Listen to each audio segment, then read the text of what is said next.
Kamusta po kayo? Bago po ang lahat, first things first.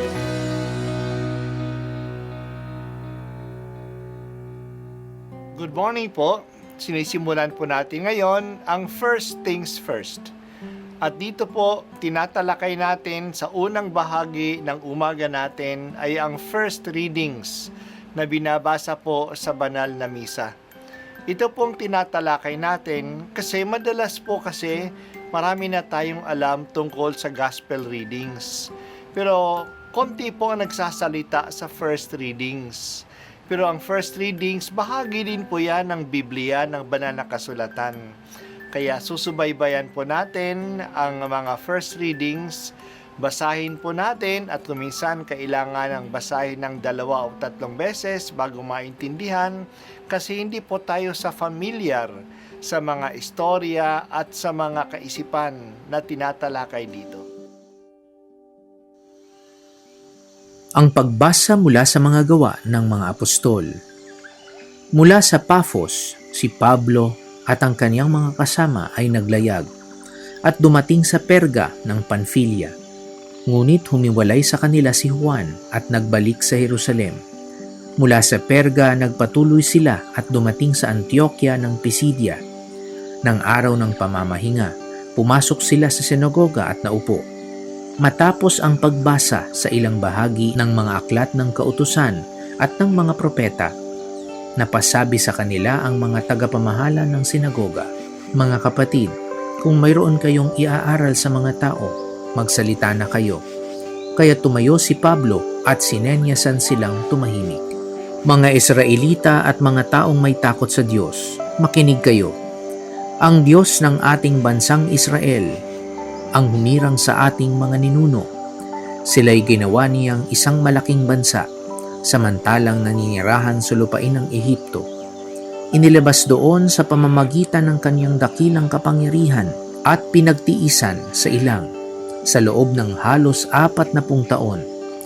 Pagkatapos niyang lipulin ang 7 bansa sa lupain ng Kanaan, ipinagkaloob sa kanila ang lupain ng mga iyon sa loob ng halos 450 taon.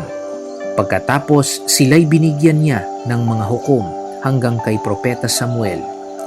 Nang humingi sila ng hari, ibinigay sa kanila ng Diyos ang isang lalaki mula sa lipi ni Benjamin, si Saulo na anak ni Cis.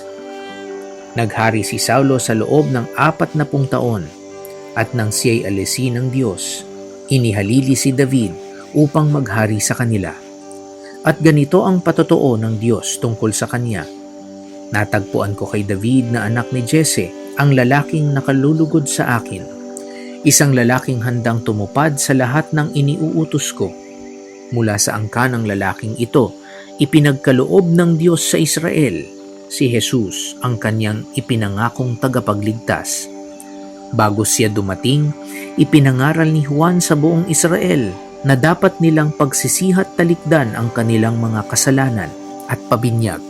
Nang matapos na ni Juan ang kaniyang gawain, sinabi niya sa mga tao, "Sino ba ako sa akala ninyo? Hindi ako ang Kristo, ngunit siya'y darating na kasunod ko, at hindi ako karapat-dapat kahit taga-alis ng panyapak." Ang salita ng Diyos. Salamat sa Diyos. Si Bernabe at si Pablo ay itinalaga ng simbahan sa Antioquia ng Syria na maging misyonero sa udyok ng Espiritu Santo. Kaya umalis si Bernabe at si Pablo at pumunta sa isla ng Sipre. Kasama nila noon si Juan Marcos, ang pinsan ni Bernabe.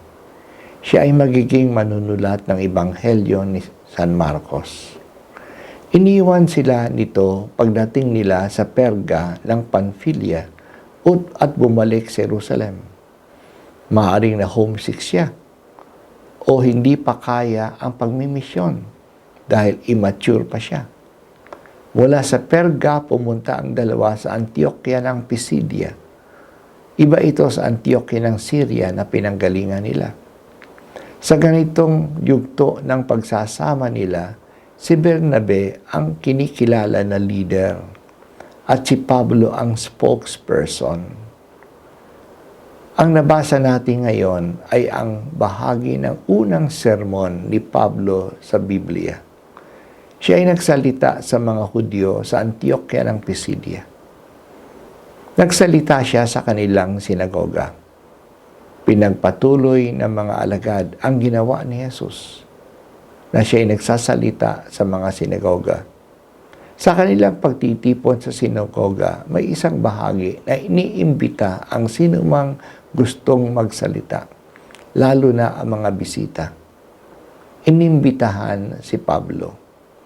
Ang kanyang panayam ay nagsimula sa kasaysayan ng mga Israelita. Sa ganitong paraan, pinapakita ni Pablo na ang kanyang credentials, na alam niya ang kasaysayan ng kanilang bayan, at ipakita na ang kanyang mensahe ay kadugtong ng kasaysayan ng mga Hudyo. Nagsimula siya sa pag-alis ng mga Israelita sa Ehipto, sa kanilang paglakbay sa disyerto, sa kanilang pagpasok sa Kanaan, hanggang sa paghahari ni Saul at ni David. Kinalugdan ng Diyos si David. Si Jesus ay galing sa angkan ni David. Siya ang kasatuparan ng pangako ng isang manliligtas mula sa angkan ni David. Si Jesus ay pinakilala ni Juan na nananawagan ng pagsisisi sa kanilang kasalanan. Ang kanyang pagbibinyag ay tanda ng pagsisisi. Kahit mataas ang expectation ng mga Israelita kay Juan, maliwanag na sinabi niya na hindi siya ang Kristo. Ang Kristo ay darating na kasunod niya. Mas dakila siya. Hindi nga siya karapat-dapat na mag-alis ng kanyang panyapak.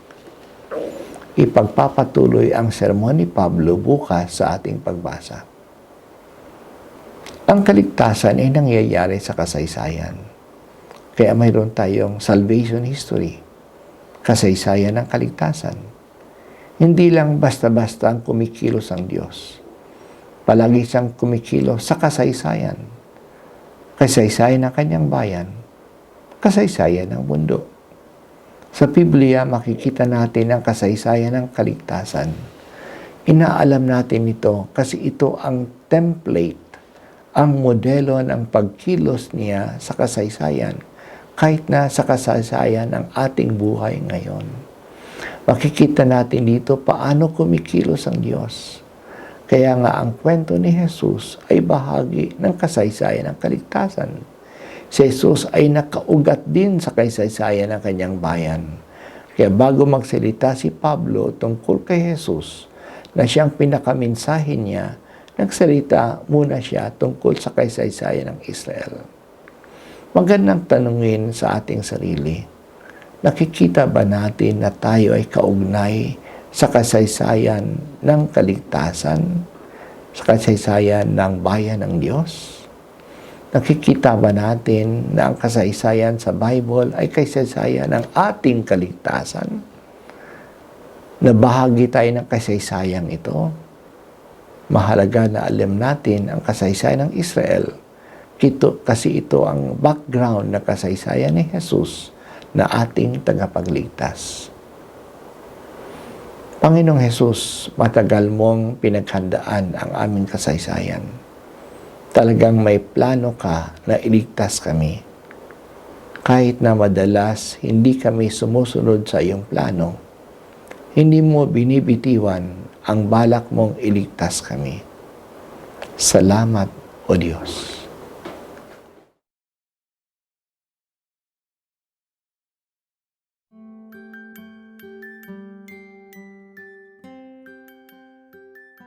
At ako po ay si Bishop Broderick Pabilio dito sa First Things First.